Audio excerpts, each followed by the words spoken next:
Good morning to all of you. Let us see the continuation of our topic. Here, in the second year zoology, in the unit 3B, we have one important topic, that is the nervous system of the human beings. In that topic, already our in this topic, in the previous class, we completed the introduction of the nervous system.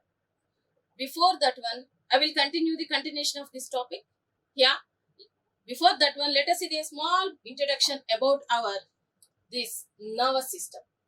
Here, generally, the nervous system is highly evolved from the non-polarized nerve cells of the diploblastic animals into highly evolved integrated system which has a one thinking tank, which is known as the brain. Do you know that one? Our brain has approximately 100 billions of it has neurons. 100 billions of neurons. How it works? Generally, the nervous system controls all the activities by receiving the sensory signals and processing them and sending the motor signals to the effector organs. Generally, in the vertebrates, the development of the brain, we can see it has a number of advanced characters. One is the presence of the hippocampus, presence of the corpus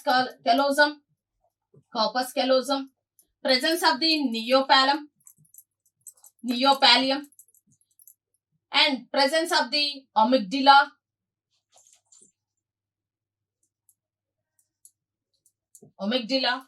all these are the advanced characters of the human brain. Do you know that one? How much the weight of the brain? Approximately it weighs 1400 kilograms. In the male, it weighs approximately 1400 kilograms. In the female, it weighs 1250 to 1350 grams. kilograms. Okay, generally ఈ రోజున మనం టాపిక్లో ఉండి నాడీ వ్యవస్థ unit 3లో నాడీ వ్యవస్థ గురించి చదువుకోబోతున్నాము సెకండ్ ఇయర్ జువాలజీలో. ఈ యూనిట్ 3లో నర్వస్ సిస్టమ్ లేదా నాడీ వ్యవస్థ గురించి ఆల్రెడీ మనం ఒక టాపిక్ కంప్లీట్ చేసుకున్నాం. దాని యొక్క కంటిన్యూషన్ ఈ టాపిక్ ఉంటుందండి. దానికి ముందుగా ఒక చిన్న ఇంట్రడక్షన్ ఇద్దాం అనుకుంటున్నాను. అసలు నాడీ వ్యవస్థ అంటే ఏంటి? సాధారణంగా నాడీ వ్యవస్థ మానవుల్లో చాలా బాగా అభివృద్ధి చెందింది. ఇది మనకు ద్విస్తరిత జీవులైనటువంటి హైడ్రా వంటి ద్విస్తరిత జీవుల్లో నాడీ వ్యవస్థ నాన్ పోలరైజ్డ్ అంటే ధ్రువరహితమైన నాడీ కణాల నుంచి ఈరోజు మనం చూస్తున్నటువంటి అతిపెద్ద నాడీ వ్యవస్థ అభివృద్ధి చెందటం అనేది జరిగింది. ఈ నాడీ వ్యవస్థను పరిశీలించి చూసినట్లయితే మన మానవుని నాడీ వ్యవస్థలో అత్యద్భుతమైనటువంటి నాడీ అంగాలు ఉన్నాయి. ఇవన్నీ కూడా నాడీ వ్యవస్థను పనిచేయించడానికి సహాయపడుతూ ఉన్నాయి. మానవుని నాడీ వ్యవస్థలో థింకింగ్ ట్యాంక్ అంటే ఆలోచించే యంత్రం అని పిలువబడేటటువంటి మెదడును పరిశీలించి చూసినట్లయితే దాదాపుగా 100 బిలియన్ల న్యూరాన్లను కలిగి ఉంటుంది. మానవుని నాడీ వ్యవస్థ ఎందుకు బాగా అభివృద్ధి చెందింది అని అంటే దీనిలో చాలా అడ్వాన్స్డ్ క్యారెక్టర్స్ అండ్ ఆర్గన్స్ కూడా ఉన్నాయండి. ఒకటి hippocampus and corpus callosum and నియోపాలియం, అమిగ్డిలా అనేటటువంటి అవయవాల వలన మానవుని నాడీ వ్యవస్థ అత్యద్భుతంగా అభివృద్ధి చెందడం జరిగింది. సాధారణంగా మానవుని నాడీ వ్యవస్థలో చూసినట్లయితే మొత్తం బ్రెయిన్ యొక్క బరువు పురుషుల్లో 1400 గ్రాములు ఉంటుంది, కిలోగ్రాములు ఉంటుంది. అలాగే స్త్రీలలో 1250 నుంచి 1350 కిలోగ్రాముల బరువు ఉంటుంది. ఈ విధంగా నాడీ వ్యవస్థలో మెదడు అత్యద్భుతమైనటువంటి అవయవం. ఈ నాడీ వ్యవస్థ యొక్క నిర్మాణాన్ని గురించి ఒక చిన్న ఇంట్రడక్షన్ ఇవ్వడానికి ప్రయత్నం చేస్తాను. సాధారణంగా మానవుని యొక్క నాడీ వ్యవస్థ ఇది. ఈ నాడీ వ్యవస్థను మనము 2 ముఖ్యమైనటువంటి భాగాలుగా విభజిస్తున్నాం. ఒకటి కేంద్ర నాడీ వ్యవస్థ, కేంద్ర నాడీ వ్యవస్థ, రెండవది పరిధీయ నాడీ వ్యవస్థ. కేంద్ర నాడీ వ్యవస్థ, రెండవది పరిధీయ నాడీ వ్యవస్థ. ఈ కేంద్ర నాడీ వ్యవస్థ, పరిధీయ నాడీ వ్యవస్థలో భాగాలను మనం పరిశీలించి చూద్దాం. మానవుని నాడీ వ్యవస్థలో 2 భాగాలు, కేంద్ర నాడీ వ్యవస్థ, పరిధీయ నాడీ వ్యవస్థ. కేంద్ర నాడీ వ్యవస్థలో ఏ భాగాలను గురించి చదువుకుంటాము అంటే సాధారణంగా మెదడును గురించి ఎక్కువగా చదువుకుంటాము. మెదడు మరియు వెన్నుపామును కలిపి కేంద్ర నాడీ వ్యవస్థగా పరిగణిస్తాము. పరిధీయ నాడీ వ్యవస్థ అంటే మెదడు నుంచి ఏర్పడేటటువంటి కపాల నాడులు మరియు వెన్నుపాము నుంచి ఏర్పడేటటువంటి కశేరు నాడులు కలిపి పరిధీయ నాడీ వ్యవస్థగా చదువుకుంటాము. ఈ పరిధీయ నాడీ వ్యవస్థను మళ్ళీ 2 భాగాలుగా విభజించామండి. ఒకటి సొమాటిక్ న్యూరల్ సిస్టమ్ అంటే దైహిక నాడీ వ్యవస్థ, దైహిక నాడీ వ్యవస్థ మరియు స్వయంచోదిత నాడీ వ్యవస్థ. రెండవ భాగం స్వయంచోదిత నాడీ వ్యవస్థ. ఈ దైహిక నాడీ వ్యవస్థలో మళ్ళీ 2 భాగాలుగా విభజించాం. ఒకటి సింపథెటిక్ విభజన భాగము, పారాసింపథెటిక్ భాగము అని మళ్ళీ 2 భాగాలుగా విభజించడం జరిగింది. Let us see the continuation of our topic. As we know that the human neural system is classified into 2 parts. One is the central neural system, second one is the peripheral neural system. Yeah, what about the central nervous system? Central nervous system includes the brain and spinal cord. What about the peripheral nervous system? Peripheral nervous system includes the cranial nerves and spinal nerves. Cranial nerves which are arises from the brain. Spinal nerves means which are arises from the spinal cord. Yeah, the peripheral nervous system is furtherly classified into again 2 divisions. Those are known as the somatic neural system and autonomic neural system. Yeah, again the somatic neural system is furtherly classified into 2 divisions. Those are the sympathetic division and parasympathetic division. Yeah, this is about the general introduction about our nervous system. Yeah, before that one, let us see the small introduction about our TS of spinal cord. Yeah, this is the spinal cord. As we know that one, brain and spinal cords are the parts of the central nervous system. Brain is divided into 3 divisions. One is the forebrain, midbrain and hindbrain. Behind the brain, one elongated spinal cord is present. This elongated, suppose if it is a brain, from the posterior part of the brain, one elongated tubular structure will arises, which extended from the neck region to posterior region of the human body. This is known as the spinal cord. This spinal cord, if you see the TS of the spinal cord, yeah, inside of the spinal cord is around the spinal cord, we can see the 3 meninges. Those are known as the dura mater, arachnoid mater and pia mater. These are the meninges of the spinal cord. Here, if you see the TS of the spinal cord, inside of the spinal cord has 2 parts. One is the gray matter and outer region it has white matter. The gray matter can form one butterfly shaped structure which has 4 horns. This is known as the dorsal horn. This is known as the ventral horn. This is a gray matter. Inside of this gray matter, most of the non-myelinated neurons are present inside of this gray matter. Here, around the gray matter, white matter is present. In this white matter, myelinated neurons are present. Inside of the gray matter, one tubular structure or canal is present, which is known as the central canal. This central canal will communicate with the 4th ventricle of the brain. ఈ రకంగా మనము నాడీ వ్యవస్థ విభజనను చూడొచ్చండి. ఈ నాడీ వ్యవస్థలో మొదటగా కేంద్ర నాడీ వ్యవస్థలో భాగాలను పరిశీలించి చూసినట్లయితే కేంద్ర నాడీ వ్యవస్థలో భాగాలు మెదడు మరియు వెన్నుపాము ఉంటాయి. ఈ మెదడు వెన్నుపాము ఒకదాని తర్వాత ఒకటి అమర్చబడి ఉంటాయి. మెదడు యొక్క మధ్యముఖం చివరి భాగం వెన్నుపాముగా ఏర్పడి మెడ నుంచి పోస్టీరియర్ అంటే పరిధీయ భాగం పృష్ఠభాగం వరకు విస్తరించి ఉంటుంది. ఈ వెన్నుపాము యొక్క అడ్డుకోతను మనం పరిశీలించి చూసినట్లయితే సాధారణంగా వెన్నుపాము యొక్క వెలుపలి భాగంలో 3 రకాలైనటువంటి మెనింజెస్, అంటే వాటిని మెనింజెస్ అని అంటామండి, ఆవరించి ఉండేటటువంటి పొరలు ఉంటాయి. వెలుపలి పొరను వరాసిక అంటాము, మధ్య పొరను లౌతిక కళ అంటాము, లోపలి పొరను మృద్వీ పొర అంటాము. ఒకదాని తర్వాత ఒకటి రక్షక పొరలు ఉంటాయి.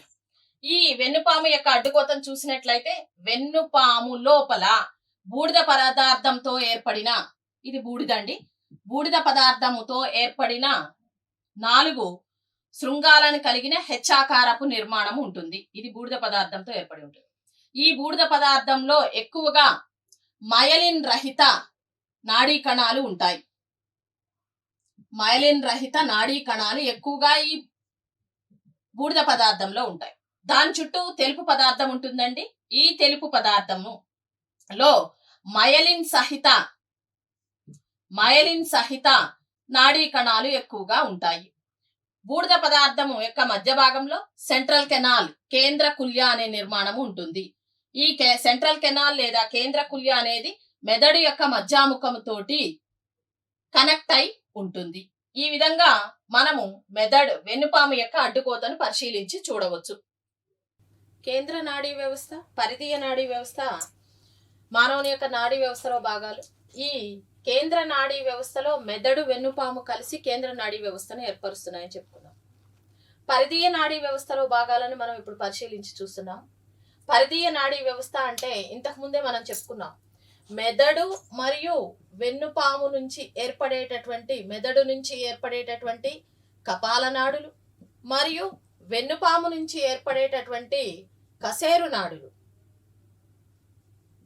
కలిసి పరిధీయ నాడీ వ్యవస్థను ఏర్పరుస్తాయి. ఇవి పరిధీయ నాడీ వ్యవస్థను ఏర్పడతాయి. ఈ పరిధీయ నాడీ వ్యవస్థను గురించి మనం ఇప్పుడు డిస్కస్ చేసుకుంటున్నాము. మొదటగా కపాల నాడులు. కపాల నాడులు సాధారణంగా 12 జతలు ఉంటాయి. ఇవి మెదడు నుంచి వేరువేరు భాగాల నుంచి ఏర్పడుతూ ఉంటాయి.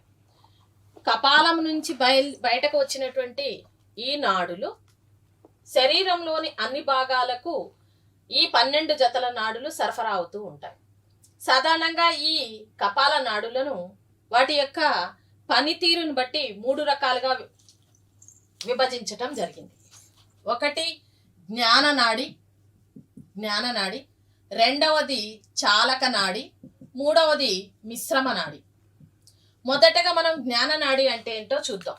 జ్ఞాననాడి అంటే ఏంటి అంటే సాధారణంగా ఒక నాడి జ్ఞానేంద్రియాల నుండి కేంద్ర నాడీ వ్యవస్థకు ప్రచోదనాలను తీసుకువెళ్లేదాన్ని జ్ఞాననాడి అంటాం. ఫర్ ఎగ్జాంపుల్ మనం చూస్తున్నాం, కన్ను అనేది ఒక జ్ఞానేంద్రియం. కంటి పైన, రెటీనా పైన ప్రతిబింబం పడినప్పుడు ఆ ప్రతిబింబాన్ని దృక్నాడి మెదడుకు తీసుకువెళ్లే పనిని మనము జ్ఞాన నాడిగా తెలియజేస్తాము. ఈ విధంగా జ్ఞానేంద్రియాల నుంచి ప్రచోదనాలను నాడీ వ్యవస్థకు పంపించేటటువంటి నాడిని జ్ఞాననాడి అంటాం. రెండవది చాలక నాడి అంటే ఏంటి అంటే ఇప్పుడు ఏదైతే మనం చెప్పుకున్నామో దానికి వ్యతిరేకంగా జరుగుతూ ఉంటుంది. అంటే నాడీ వ్యవస్థ నుండి ప్రభావిత అంగాలకు, అంటే జ్ఞానేంద్రియాలకు ఇన్ఫర్మేషన్ అంటే సమాచారాన్ని చేరవేసేటటువంటి నాడిని చాలక నాడి అంటాం. ఇప్పుడు మనం ఒక వస్తువును చూసినప్పుడు వస్తువు యొక్క ప్రతిబింబాన్ని కంటి నుంచి మెదడుకు తీసుకువెళ్లేదాన్ని జ్ఞాననాడి అన్నాము. ఇప్పుడు మెదడు నుంచి ఆ యొక్క సందేశాన్ని కంటికి తీసుకువచ్చేదాన్ని నాడిని చాలక నాడి అని పిలవటం జరుగుతుంది. అదేవిధంగా మిక్స్డ్ నర్వ్ అంటే మిశ్రమ నాడులు కూడా ఉంటాయి. మిశ్రమ నాడి అంటే 2 రకాల పనులను చేస్తాయి. జ్ఞాన ప్రక్రియను నిర్వర్తిస్తాయి, చాలక ప్రక్రియను నిర్వర్తిస్తాయి. అంటే జ్ఞానేంద్రియాల నుంచి ప్రచోదనాలను మెదడుకు తీసుకువెళ్తాయి, కేంద్ర నాడీ వ్యవస్థకు. కేంద్ర నాడీ వ్యవస్థ నుంచి సందేశాలను జ్ఞానేంద్రియాలకు తీసుకురావటాన్ని మనము చాలక ప్రక్రియ అంటాం. అంటే మిశ్రమ నాడి అని మనం ఎక్కడ మాట్లాడుకున్నా ఆ మిశ్రమ నాడి 2 రకాల ప్రక్రియలను నిర్వర్తిస్తుంది, జ్ఞాన ప్రక్రియను మరియు చాలక ప్రక్రియను. ఈ విధంగా ఈ 12 జతల కపాల నాడులు 3 రకాలైనటువంటి విధులను నిర్వర్తిస్తున్నాయి కాబట్టి విధులను బట్టి ఇవి 3 రకాలుగా విభజించడం జరిగింది. Let us see the continuation of our topic. As we know that one nervous system is classified into 2 parts. One is the central nervous system, second one is the peripheral nervous system. Yeah, the brain and spinal cord are the parts of the central nervous system. What is meant by peripheral nervous system? The cranial nerves and spinal nerves will associated with the peripheral nervous system. Generally, 12 pairs of cranial nerves will arises from the brain through some foramen. These cranial nerves are functionally classified into 3 types. What are those 3 types of cranial nerves? First one is known as the sensory nerve. Second one is known as, depending upon their function, these are classified into 3 types. Next one is known as the motor nerve. Third one is known as the mixed nerve. Yeah, what is meant by sensory nerve? Sensory nerve means a nerve carrying the impulses from the receptors to central nervous system is known as the sensory nerve. For example, if we observe any object with the help of the eye, then the image will be placed on the retina. From the retina, this impulse will be carried to the central nervous system through the one nerve that is known as the sensory nerve. Transmission or carrying of the impulses from the receptors to central nervous system is known as the sensory function. Second one, motor nerve. What is meant by motor nerve? Generally, when the impulse reaches the central nervous system, it will calculate that one and send some information to the sense organs from the central nervous system. It is known as the motor function. The function which is carried by this type of nerve is known as the motor nerve. Means a nerve carrying the impulses from central nervous system to receptors is known as the motor nerve. Then third one is known as the mixed nerve. Here, if a nerve performs the 2 types of functions, means if it carries the impulses from receptor to CNS and again it carries the information from CNS to receptors, that type of nerve is known as the mixed nerve. By this process, we can see the 3 types of nerves in the cranial nerves. Here, let us see as we know that 12 pairs of cranial nerves are there. Let us discuss one by one. First one is known as the olfactory nerve. Generally, this olfactory nerve is known as the first cranial nerve. This is a sensory nerve. Means you should remember, always you should remember, sensory means it carries the impulses from the receptors to central nervous system. Generally, this olfactory nerve will arises from the olfactory epithelium of the nasal chamber. Yeah, from this one. It arises from the olfactory epithelium of the nasal chamber. It travels through the nasal cavity and it will extended up to the olfactory bulb of the brain region. As we know that one, brain has 3 parts. Brain can be divided into 3 parts. The first part is known as the forebrain. Second one is known as the midbrain. Third one is known as the hindbrain. So here the olfactory nerve will arises from the olfactory epithelium of the nasal chamber and it will extended up to the olfactory bulb of the forebrain region. It is a sensory nerve. Sensory nerve means it carries the impulses from the olfactory epithelium to olfactory bulb. This is about the first cranial nerve, which is known as the olfactory nerve. Second one is known as the optic nerve. Here, this optic nerve is also, we can observe that one, this is also a sensory nerve. Yeah, if you see the second nerve, which is known as the optic nerve, it will arises from the retina of the eye and it will extend up to the occipital lobe of the brain region. It arises from which region? Retina of the eye and it will extended up to the again forebrain region, that is known as the occipital lobe of the brain. Yeah, if you see the structure of the brain, we have the 2 optic lobes. From each optic lobe, one optic nerve will arises. This optic nerve will cross with each other in front of the below the hypothalamus and it can form one cross-shaped structure which is known as the optic chiasma. It is most important for our MSET and NEET also.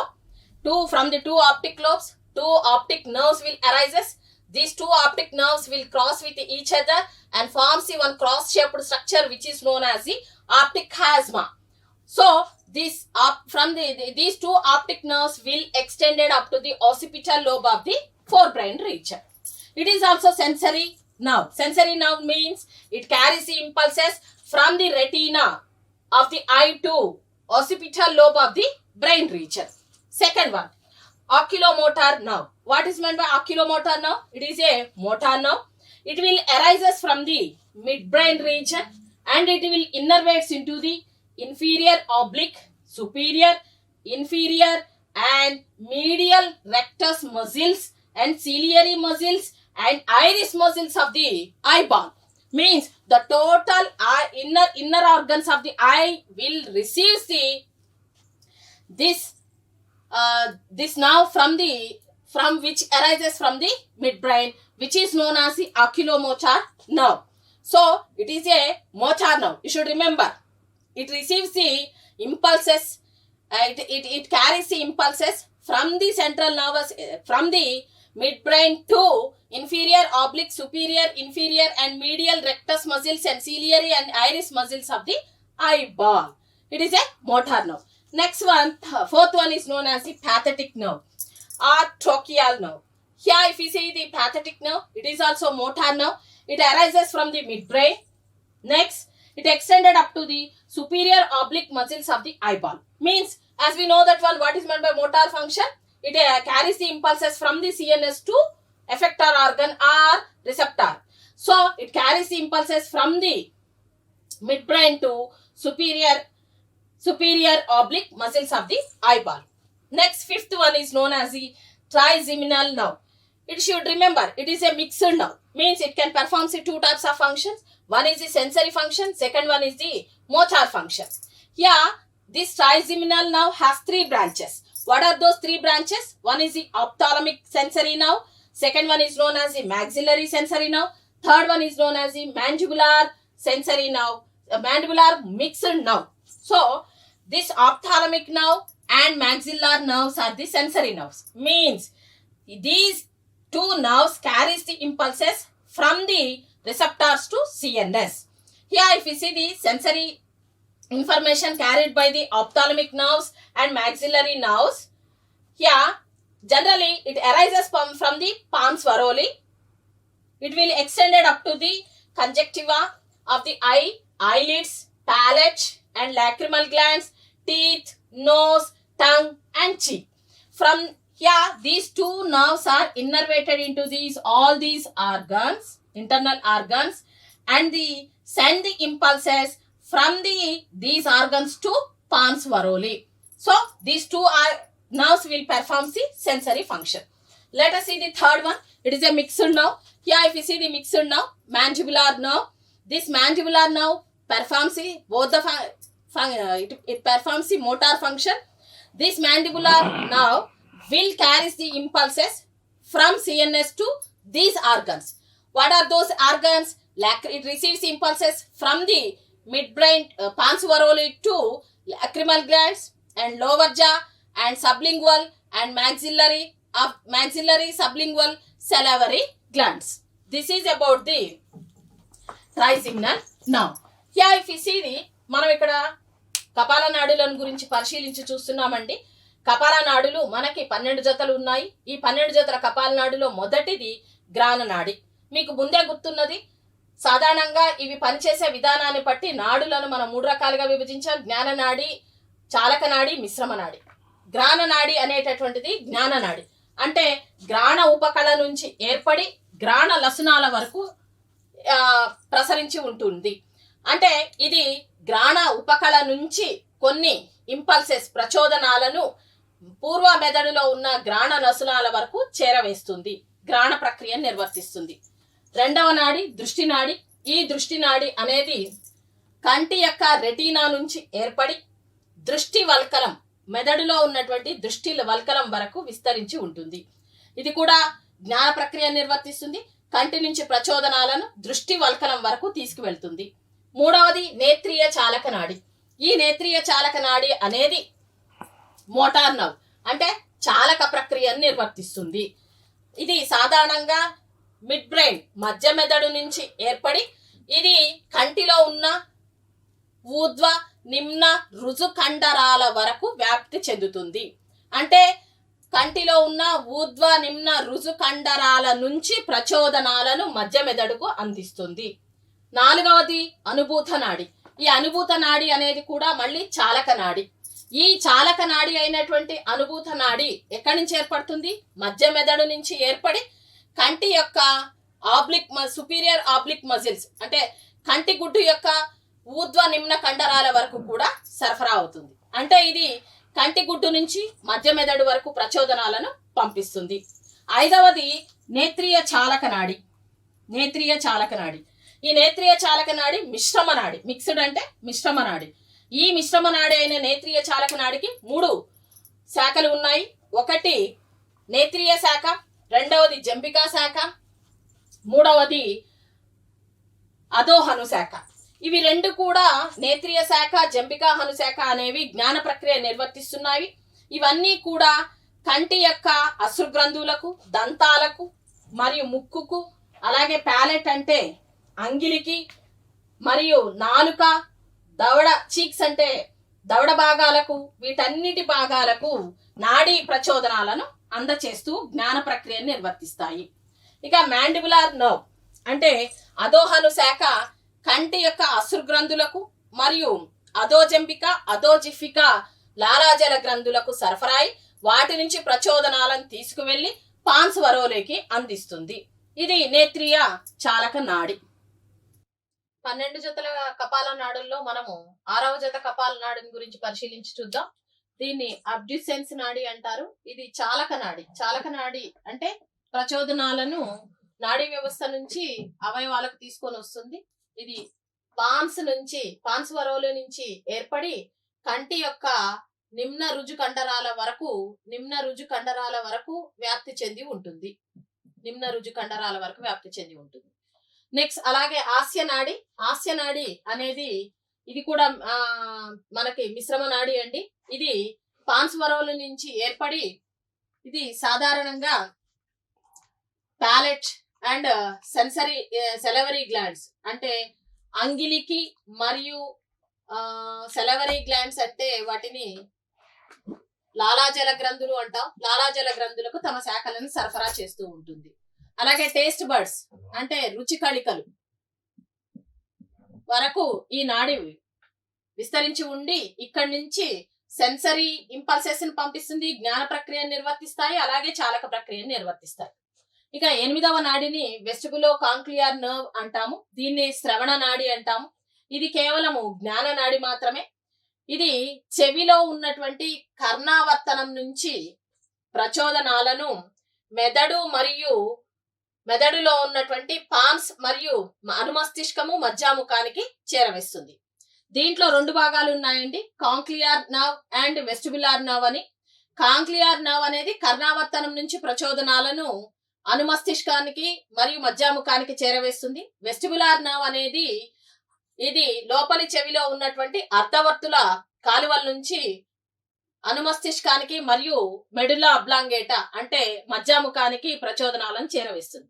తర్వాత జీఫ గ్రసని నాడి అండి.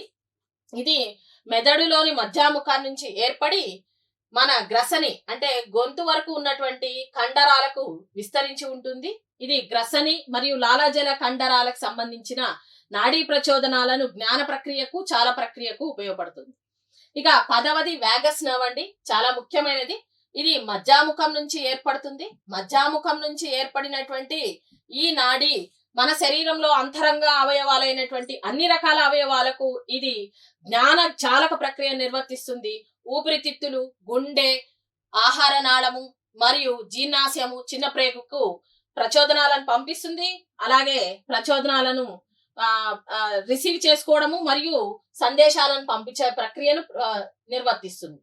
ఇక 11వది కసేరు అనుబంధ నాడి అండి. ఇది మజ్జాముఖం నుంచి ఏర్పడుతుంది. గ్రసని మరియు స్వరపేటికకు మరియు మెడ మరియు భుజ కండరాలకు సరఫరా అవుతుంది. ఇది చాలక ప్రక్రియను నిర్వర్తిస్తుంది. చివరిది జీహ అధోగ్రసని నాడి అండి. ఇది మెడుల్లా అబ్లాంగేటా మధ్యాముఖం నుంచి ఏర్పడి గొంతు యొక్క నాలుక మరియు గొంతు యొక్క కండరాలకు సరఫరా అయ్యి మనం మాట్లాడటానికి మరియు ఆహారాన్ని నమలటానికి కావలసినటువంటి సహాయాన్ని అందచేస్తూ ఉంటుంది. ఇక దీనితోటి మనకి కపాల నాడులు అయిపోయాయి. తర్వాత కసేరు నాడులను గురించి చూద్దాం. కసేరు నాడులు సాధారణంగా మనకి 31 జతలు ఉంటాయి. ఇవి కసేరు వెన్నుపాము నుంచి బయటకు వచ్చిన తర్వాత అవి ఉండేటటువంటి శరీర భాగాలను బట్టి ఇవి 5 రకాలుగా విభజించారు. ఒకటి గ్రీవా కసేరు నాడులు, ఇవి 8 జతలు ఉంటాయి. ఉరహ్ కసేరు నాడులు, ఇవి 12 జతలు ఉంటాయి. కటి కసేరు నాడులు 5 జతలు ఉంటాయి. త్రిక కసేరు నాడులు 5 జతలు ఉంటాయి. అనుత్రిక కసేరు నాడులు 1 జత మాత్రమే ఉంటాయి. Let us see the continuation of our topic. As we know that 12 pairs of cranial nerves are there. These are emerges out from the different parts of the brain. These are innervated into the internal organs of the organs. So first one is the abducens nerve. It will arises from the pons. It will innervates into the rectus muscles of the eyeball. Second one, facial nerve. It will arises from the pons. It innervates into the palate, salivary glands and taste buds. It performs the mixed function, means sensory and motor function. Ninth one is known as the vestibulocochlear nerve. It innervates into, it has 2 branches, cochlear branch and vestibular branch. It send the pons and medulla oblongata receives the impulses from the cochlear region and vestibular region of the inner ear. Next one is known as the glossopharyngeal nerve. It arises from the medulla oblongata and extended up to the pharynx region. Next one, 10th one is known as the vagus nerve, most important nerve. It is arises from the medulla oblongata. It innervates into the lungs, heart, esophagus, stomach and intestine. It performs the mixed function. It receives the impulses and send the impulses to the all the inner organs. 11th one is known as the spinal accessory nerve. It performs the motor function. It arises from the medulla oblongata, reaches the pharynx, larynx and neck and shoulder. 12th one, last one is known as the hypopharyngeal nerve. It is a motor nerve. It arises from the medulla and ends in the tongue region. Next one, spinal nerves. Generally, spinal nerves will emerges out from the spinal cord in between the intervertebral discs. It has 31 pairs of nerves. Depending upon their position and location, these are classified into 5 types.